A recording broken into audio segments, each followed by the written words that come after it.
এই জায়গাটা মূলত ম্যানগ্রোভ যে বন বলি আমরা, সুন্দরবন, এই সুন্দরবনের এরিয়ার ভিতরেই আর কি।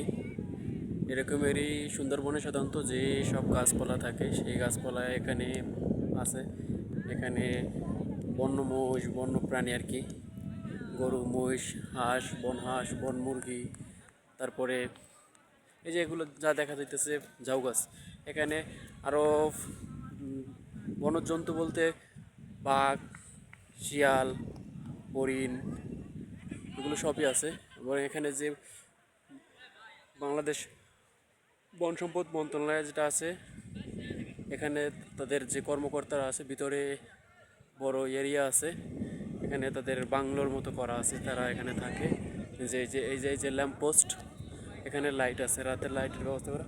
আর এই যে এটা দেখা যায়, এই যে দক্ষিণ দিকে যে এই যে নদী, মূলত এটা হলো সাগরের দক্ষিণ দিকে আর কিছুই নেই। মানে যেদিকে আর যত দক্ষিণে যাবে কোনো বসতি নেই এখানে। শুধু শুধু যা দেখা যায়, যত দক্ষিণে যাবে শুধু পানি আর পানি, মানে সাগর, এক কথায় বঙ্গোপসাগরের অঞ্চলে এই অঞ্চল।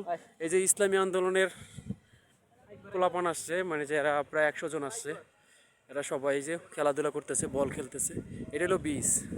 এই যে কক্সবাজার বা কুয়াকাটার মতন যে বিচ আছে, সেই বিচ দেখতে সেম।